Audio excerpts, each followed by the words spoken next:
Усім прывітанне. Вы слухаеце 42 падкаст. Сёння пры мікрафоне Дэні, і ў мяне яскравы госць. Адначасова гэта вядомы літаратар, гэта рэпер, сонграйтер і яшчэ магілёвец. Вось усё сабралося ў адным чалавеку, і гэтага чалавека завуць Віталь Рыжкоў. Усім прывітанне. Як настрой, Віталь? Цудоўна. Як твоё лето? Лета працоўнае, як ва ўсіх у дарослым жыцці, але гэтым летам, прынамсі, за апошнія некалькі гадоў яшчэ ўдалося прысвяціць багата часу сваёй творчасцю. Будуць нейкія навінкі, прынамсі ў рэпе. Вау, чакаем. Як кажуць, чакаем новы дроп. Так. Слухай, вось адразу хацелася б звярнуцца да тваёй магілёўскай ідэнтычнасці. Як ты лічыш, ці бываюць, ці можна заўважыць у чалавеку былога магілёўца? Ці бываюць былыя магілёўцы, якіх можна вось выкупіць, не ведаю, па нейкай гаворцы, па некаторым такім словам, которые люди говорят даже на русском? Конечно. Па-першае, паездзіўшы па Беларусі, я заўважыў, што у магілёўцаў досыць такія тыпалагічныя рысы твараў. Можна пабачыць па нейкіх такіх завялікіх надброўных дугах над вачыма, можна яшчэ па чымсьці. Па пэўных прынцыпах такіх фаніятарскіх, па тым, як мы напяваем, калі размаўляем па-беларуску ці па-расійску.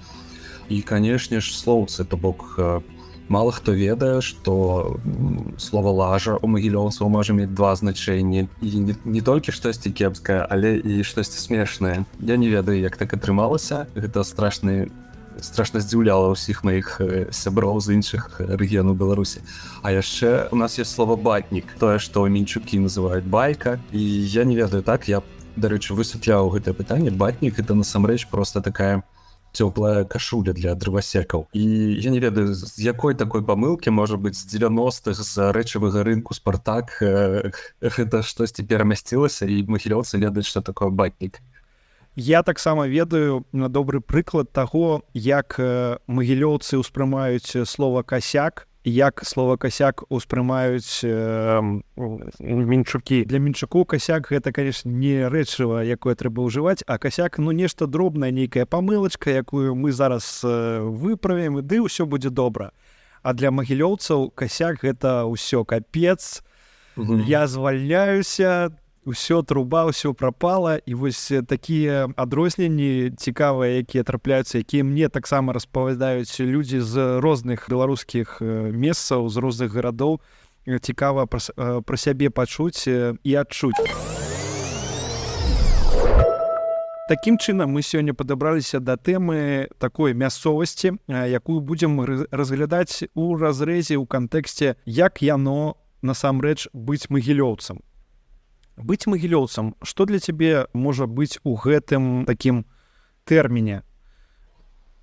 Няма ў мяне такога, можа быць, кампактнага адказу, то я паразважаю у жывым эфіры. Лакальны патрыятызм, прынамсі мой і знаёмых мне магілёўцаў, ён будуецца, мне здаецца, на тым, ці атрымалася ў людзей адчуць сябе шчаслівым у гэтым родным месцы.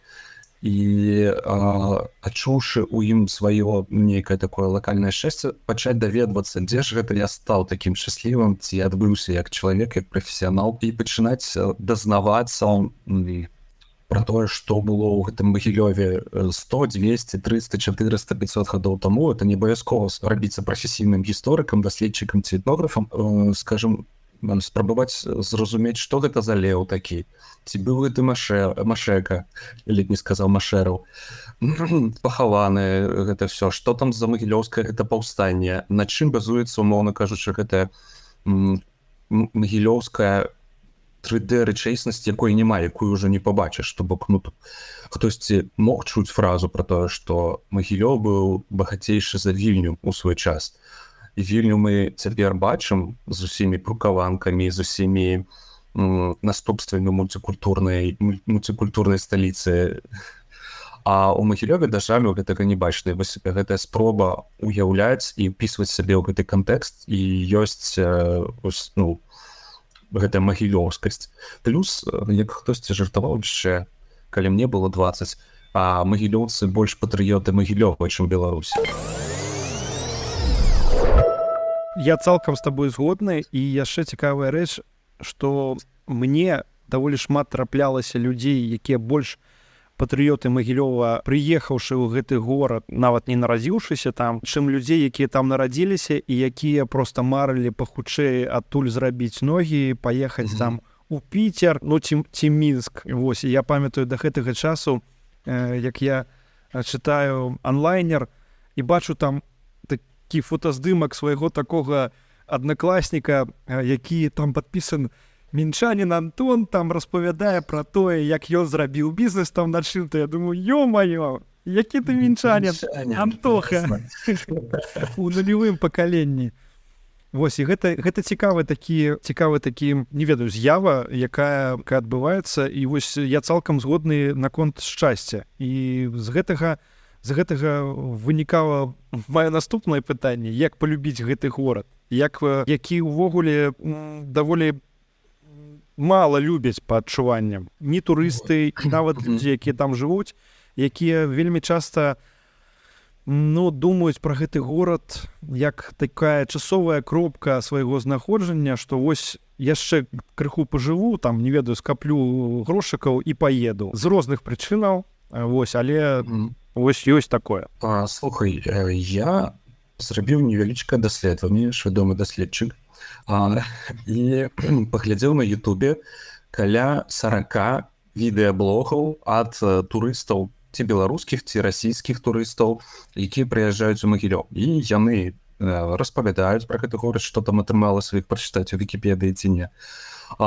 Дзеляцца сваімі ўражаннямі, і вельмі шмат хто просто прызнаецца ў любові да гэтага горада. Там, мовна, была нейкая расійская жанчына, якая у пачатку 10-х гадоў перабралася на стала жыць у горадню, але прыязджае ў Магілёў раз на год, таму што гэта ейны любімы горад пасля горадні адразу ж.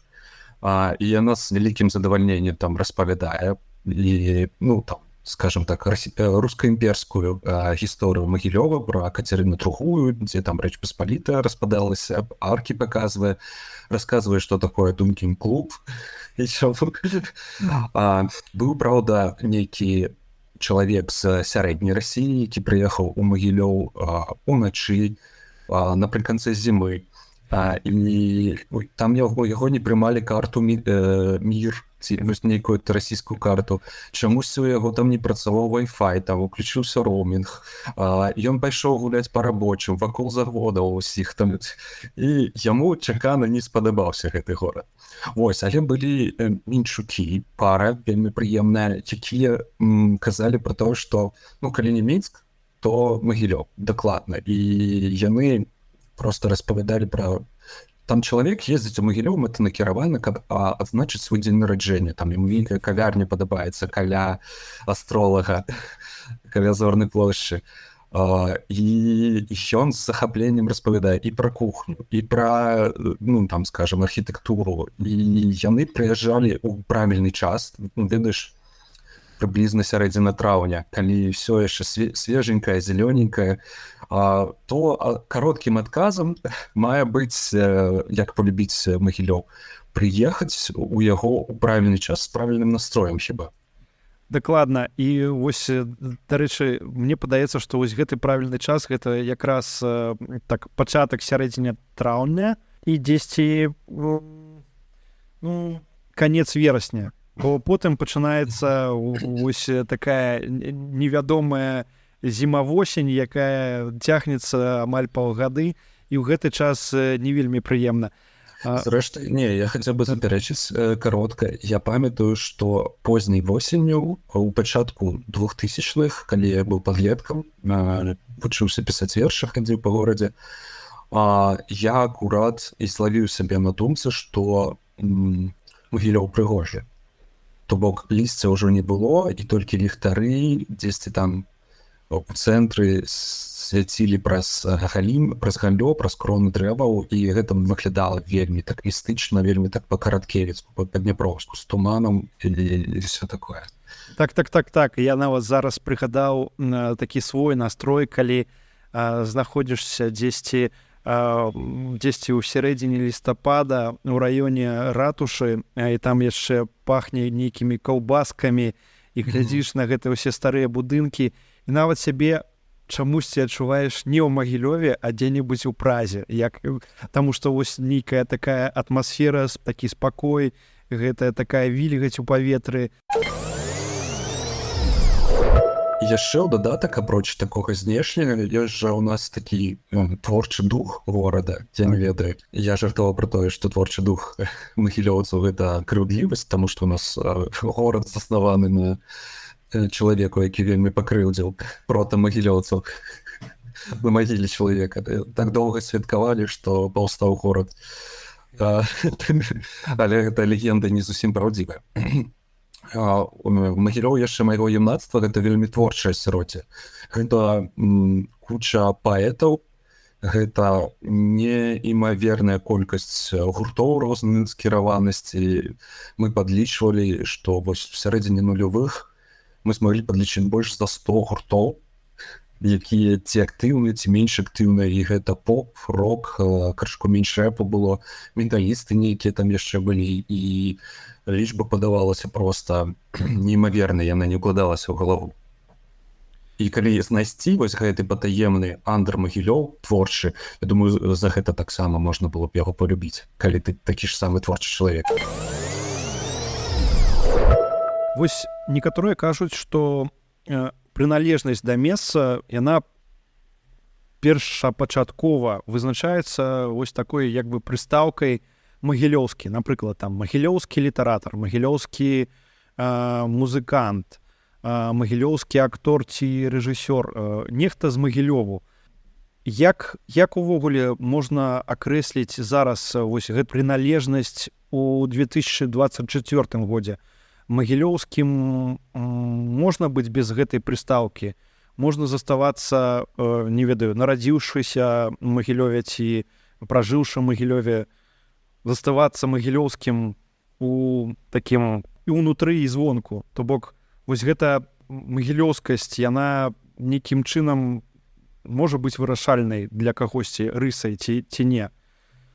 Прынамсі для мяне яна з'яўляецца такой рысай вызначальнай. Па-першае, я вельмі даўно і зацята дзейнічаю паводле прынцыпаў, што магілёўскія магілёўскіх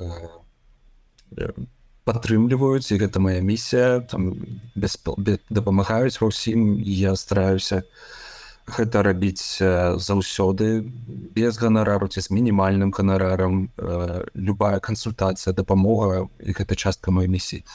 Па-другое, я заўважыў, што магілёўскі вельмі у не магілёўцаў гэта такая сабе прыстаў, такі сабе эпітэт.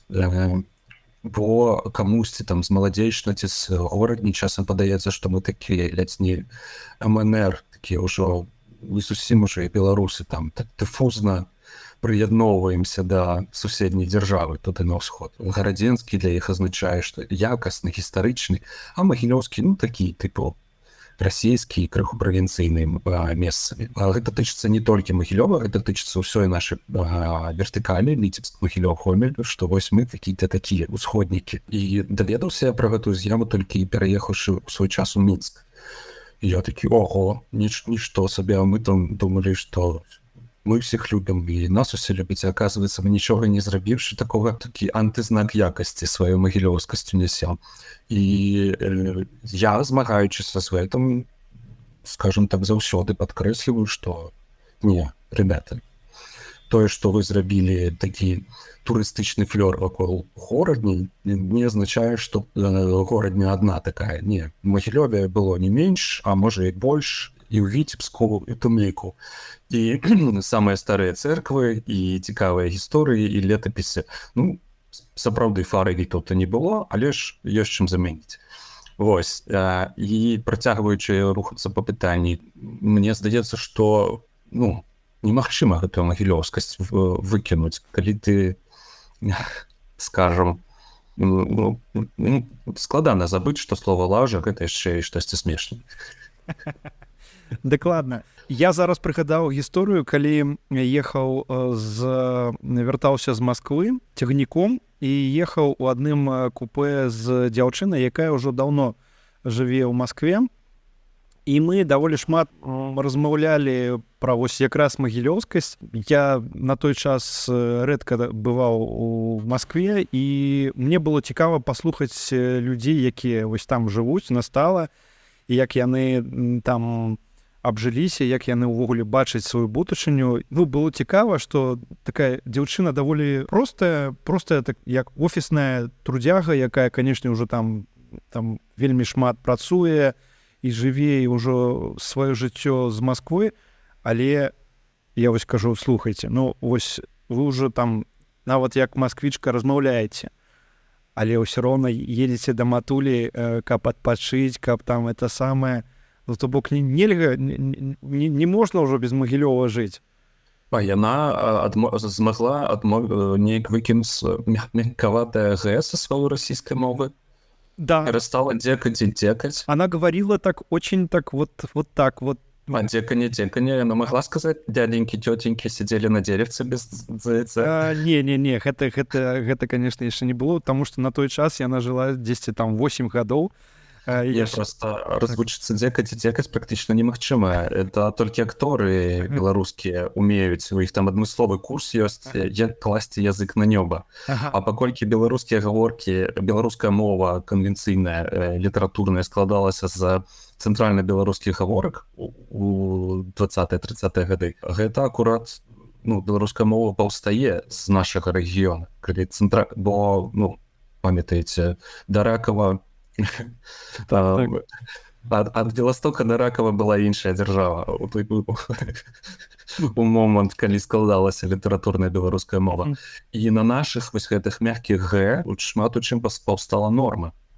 І пра гэта мала хто памятае. Так вось і цікава, што такім чынам чалавек ужо даволі даўно жывучы ў іншай дзяржаве, у іншым горадзе вялікім мультикультурным, але ўсё роўна не губляе сваю магілёўскасць, і яна вось напрыканцы нават сказала, слухайце, мы сёння так шмат размаўлялі пра гэта, але так, дакладна, я сябе адчуваю, канешне, магілёўчанкай, якая жыве ў Маскве, але, канешне, я люблю свой горад, бо тут мае людзі, тут вось вуліцы, дамы, дзе я сваё дзяцінства і маладосць правяла, і гэта маё, гэта не трэба нікуды ад яго забывацца. Так я паехала за лепшай долей там у багаты горад, дзе шмат працы, там былі шчаслівыя і не моманты, але ў цэлым усё ок.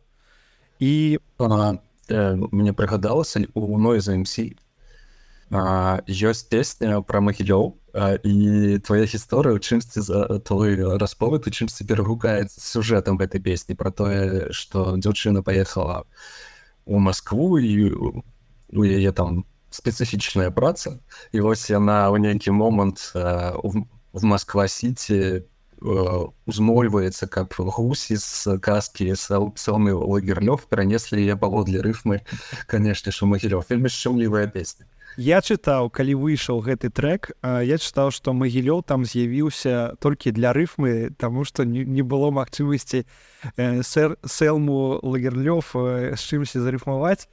Я думаю, што Noise ведае пра Магілёў дзякуючы Рому Лахічаніну. Дакладна, так. І яшчэ, магчыма, гэта была такая памяць філалагічная. Была за часамі расійскай імперыі прымаўка адправіцца ў Магілёўскую губернію, азначала памерці. Так. Я таксама чуў пра гэта. Слухай, вельмі кранальны трэк ты прыгадаў. Я да чаго яго прыгадаў? Вось жа нават выдуманая гераіня, выдуманая расійцам гераіня з Магілёва не можа пазбавіцца сваёй магілёўскасці. Вось, так, і гэта проста яскравы прыклад. Якія яшчэ патрэбныя аргументы?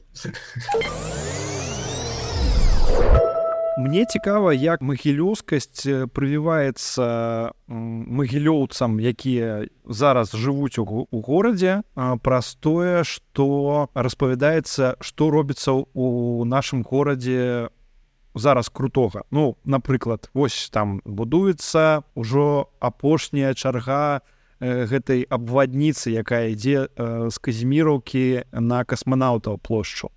Вось, яна ўжо праз там 15 ці колькі дзён яе будуць ужо здаваць. І вось гэтыя ўсе такія дасягненні як бы ставяцца, што вось, глядзіце, вы жывеце ў горадзе, дзе нешта адбываецца.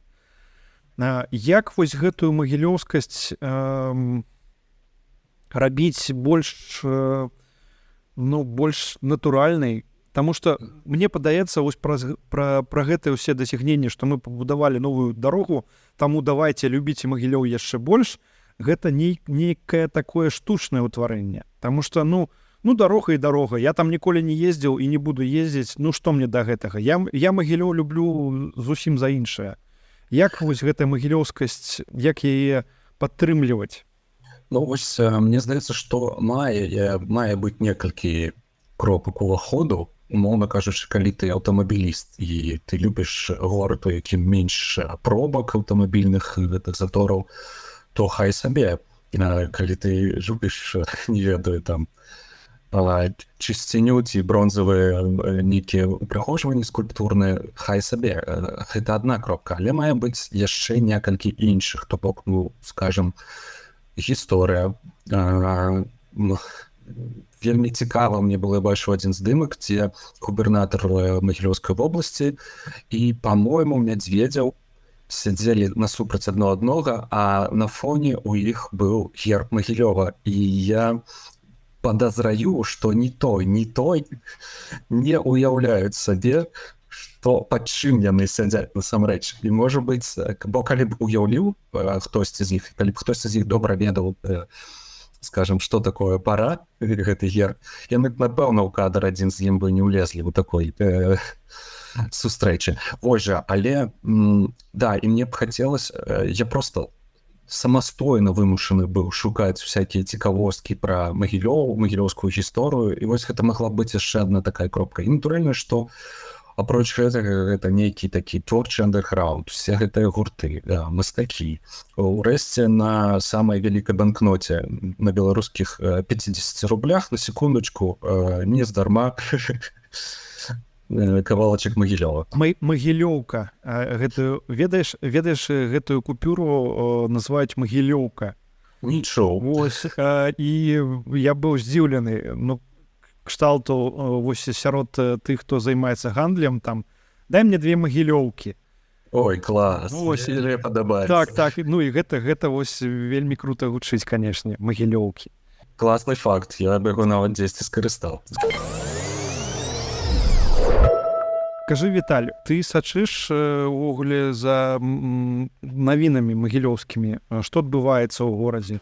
Ці можа быць увогуле такая паглыбленасць у кантэкст таго, што адбываецца зараз, ці можна гэта назваць таксама магілёўскасцю? А патлумач, што ты маеш на ўвазе па тым, што адбываецца зараз? Вось, напрыклад, якія адбываюцца канцэрты, ці там выставы, ці не ведаю, новую дарогу пракладаюць, ці вось, напрыклад, зараз робяць на месцы завода «Строммашына», робяць ужо нейкае публічнае такое месца, дзе будуць нейкія там і жытло, і магазины, і склепы, і вось гэта ўсё пагружанасць у магілёўскі кантэкст, бо я таксама ведаю людзей, якія жывуць у Магілёве, якія ўвогуле гэтым усім не цікавяцца, яны больш глядзяць за тым, што адбываецца ў Мінску, якія там новыя песочніцы, якія там новыя, там, не ведаю, рэстарацыі, а пра тое, што адбываецца ў сваім горадзе, ведаюць мала. Вось цікава, што я на нейкія такія крыніцы не падпісаны, каб не расстройвацца, ведаеш, лішні раз. Але я ёсць у некалькіх чаціках, дзе, там, наша магілёўскія, там, старая кампанія, там, умоўна кажучы, аднакласнікі ці хтосьці з творчай тусоўкі, там, універсітэцкіх часоў. І збольшага яны такія штукі, застаючыся ў Магілёве, не абмяркоўваюць. Вось я ўпершыню пачуў пра тое, што Стромбаш ператворыцца ў нейкі новую пясочніцу, такую лофтавую. Гэта класна. Але крышачку, конечно, шкада мне як інжынеру аўтамеханіку, які хадзіў на экскурсію на Строммаш. Это все-таки стары завод з цікавай гісторыяй. Ну, але што ж, так? Ты ведаеш, ты зараз, можа быць, будзеш смяяцца з той назвы, якую вырашылі пакінуць гэтаму месцу, таму што яна, ну, як мне падаецца, ну, як бы яна вельмі магілёўская. Вось у магілёўцаў, асабліва, калі яны там збіраюцца рабіць нейкі бізнес, у іх заўжды ёсць, мне падаецца, комплекс, што вось мы тут у Магілёве, але мы хочам быць як у Мінску, ці ў Маскве, ці ў Піцеры. Карацей, месца вось гэта будзе называцца Строммаш Сіці. Ведаеш, ну, то бок у свеце ёсць, там, не ведаю, 100 мільёнаў словаў, але вось гэтыя словы яны сабраліся ў адно менавіта такім чынам. Ну, хай сабе, але ж бачыш, улічана, скажем, топоніміка. Перспектыва, ведаеш, Строммаш Сіці, і там, ведаеш, такія хмакі. 100 паверхаў наверх. Так. Просто калі ўздымаешся на ліфце, каб глядзець на мінскі рынок. Так. І, дарэчы, мінскі рынок таксама будзе пераязджаць, раз мы тут уже з табой дзелімся. Вось.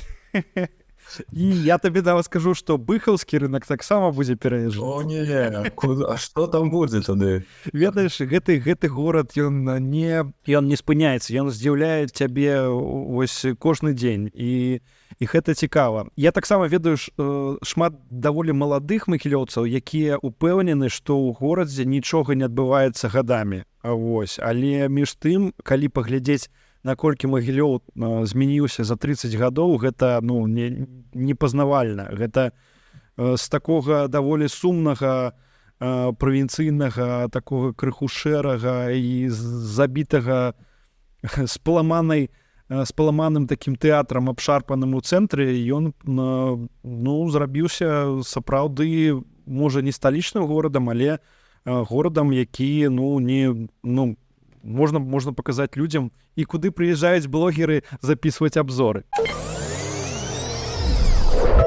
Я яшчэ памятаю гэты момант, што гэта адбылося як быццам бы за сярэдзіну нулявых. Вось як толькі, скажем, ужо дарэстаўроўваўся драмтэатр, мне б хацелася яшчэ прыгадаць нейкія такія прыватныя ініцыятывы паспяховыя, кшталту, калі грымеў на ўсю Беларусь і захад Расіі клуб метро, у які прыязджалі патусавацца аматары такога віду адпачынка, бо я, калі шчыра, там так і не пабываў ніколі у сваім жыцці, бо што мне там рабіць. А ты ведаеш, як зараз называецца гэты клуб? Не. Ну вось табе яшчэ адна навіна. Але ты дакладна не, я думаю, нават калі ты паспрабуеш уявіць сабе, ты нават не зможаш. Я нават не буду даваць табе спробы і сразу скажу, што гэты клуб называецца Фаберже. Ну што ж. Як я жартую, што вось, ну, пра такога тыпу мыслення гісторыі Магілёва, ну, Расійская імперыя, 3 магілкі на гэтым гербе, памятаеш? Так. Пра тое, што яшчэ у Магілёве была стаўка апошняга расійскага імператара, але она не сыграла. Дык вось, стаўкі на спорт. Ну, і, дарэчы, апошняя навіна ўжо менавіта пра стаўку. На месцы, дзе стаіць вось часовенка такая, у парку Горкага, хочуць зрабіць комплекс у памяць апошняга расійскага цара. І там збіраюцца, і там ужо ёсць абмяркоўванні ў гарысполкоме, і там вось гэта ўсё. Карацей, я думаю, што будуць будаваць. Я думаю, што ўжо ёсць нейкі на гэта імпэт. Не дзіва. Ім давядзецца, конечно, перарыць гэтую гару бедную моцна. Ну, што? У мяне складанае стаўленне да гэтай навіны, я яе бачыў, не ведаю, як каментаваць ажно. Слухай, я думаю, што вельмі з аднаго боку крыху крыўдна, што Магілёў ператвараецца ў такое, ведаеш, нейкі Музей і расійскай імперыі пад адкрытым небам. так Мне іншай гісторыі не было. ці нават не музей, а такі, ведаеш, некрополь расійскай імперыі кшталту вось там яна і скончылася, там яна і сканала. Але з іншага боку мы ведаем розныя гістарычныя загагуліны, якія адбываліся з гэтым горадам, і магчыма мы просто зараз назіраем наступную, а на наступным павароце будзе яшчэ нешта новае. Мне яшчэ просто ведаючы, ну скажем, дыскурс такі савецкі з аднаго боку у Магілёве і ну там у тым, што адбываецца так прасавецкі, што вось это добрая была краіна. І адначасова, што гэтая савецкая дзяржава зрабіла з сям'ёй імператараў і з самім імператарам, і як гэта адбывалася, і што нават кананізавалі гэтую сям'ю бедную всю. І вось у гэтым прасавецкім дыскурсе прарастае гэтая святасць гэтых імперскіх цароў, наратываў, і все гэта дзіўны такі коктейль, у якім не хапае, скажем, магілёўскай рэчы паспалітай, гэтага касцёльчыка схаванага так міла і іншых штук. Я чытаў книжку 1851 года, по-моему, і там опісваўся прыезд Петра I ў Магілёў, як ён начаваў, і ён казаў пра магілёўскае паўстанне, пра тое, што якое было за 50 гадоў да ягонага прыезда. Са здзіўленнем для сябе высветліў, што на той момант, аказваецца, Магілёў быў польскамоўны. І яны неяк там ледзь зразумелі гэтага Петра I. Як кажуць на ўсходзе, внезапна. Раптоўна. Раптоўна. Напрыканцы нашага падкасту, калі так фіналізаваць яго, як бы ты бачыў вось захоўваць гэтую магілёўскасць нават на адлегласці? Я думаю, што магчыма. Я думаю, што для гэтага трэба рабіць нейкія высілкі, не толькі тэлефанаваць родным, якія там знаходзяцца, і сябрам, але рабіць нейкія разважанні, нейкія нават... Я дакладна ведаю, што на адлегласці нават у шмат каго, і гэта натуральна, прачынаецца такі свой лакальны патрыятызм. Шмат людзей з'ехала зараз з Магілёву, і шмат народу у Вільні, не ведаю, у Варшаве, ва Ўроцлаве сябе пачалі нарэшце адчуваць магілёўцамі, што яны там не хтосьці там, хто прыехаў з усходу, але вось яны такія ёсць, і шмат хто пачынае сапраўды рабіць больш крокаў, чым калі нават жыў у гэтым горадзе фізічна знаходзіўся. Маё пытанне, якія б ты яшчэ закінуў такія прапановы, як гэтую магілёўскасць у сябе не згубіць з часам, калі ты нават знаходзішся на адлегласці ад гэтага горада? Як чалавек, які з'ехаў ад бацькоў у 20 там з лішнім, я перабраўся, правда, што ў Мінск, на той момант у мяне паўстала пытанне і праблема. Я все часцей пачаў казаць, што я магілёўскі, а не беларускі пісьменнік, допустим. І пачаў нейкую такую асветніцкую дзейнасць, таму што пра Магілёў у Беларусі ведаюць яшчэ меней, чым магілёўскія школьнікі. У магілёўскіх школах, я не ведаю, у мой час параілі самастойна адшукаць гісторыю герба, бо гэты раздзел магілёўскай гісторыі не расказваўся. Неяк мы яго так прапускалі чамусьці. Я не ведаю, можа быць, у іншых школах ці ліцэях было іначай. У мяне, я сам пра гэта ўсё даведаўся са здзіўленнем. Тыпу, ого, нішто сабе, то бок вот так было, окей. І, умоўна кажучы, як нарадзіўся першыя 10 гадоў правёўшы каля польскіх каталіцкіх могілак, я ўсё думаў, што ў нас тут робяць польскія могілкі так далёка ад Польшчы? Я сябе адукоўваў, пашыраў гэтыя веды і іншым людзям казаў пра тое, што Магілёў у цэлым гістарычна гэта вельмі добры урок з гісторыі для ўсёй Беларусі, для цяперашняй Беларусі. Не трэба вучыцца на памылках, якія вы робіце цяпер. Варта паглядзець гісторыю Магілёва. Магілёў гэтыя памылкі ўжо за вас прарабіў. просто, калі ласка, дазнайцеся. І это ёсць там гісторык Олег Латышовик, да яго розныя стаўленні. Я памятаю, што ён прыязджаў, казаў, што у мяне, як у беларускага гісторыка, магілёўская гісторыя — гэта самы любімы раздзел. І, умоўна кажучы, нават самім магілёўцам гэта прыемна чуць, а яшчэ расказваць пра гэта не магілёўцам, якія думаюць, што ой, там просто тэрыторыя, якая за часамі там расійскай імперыі і Савецкага Саюза там была стаўкай, стала нейкім прамысловым гарадочкам правінцыйным.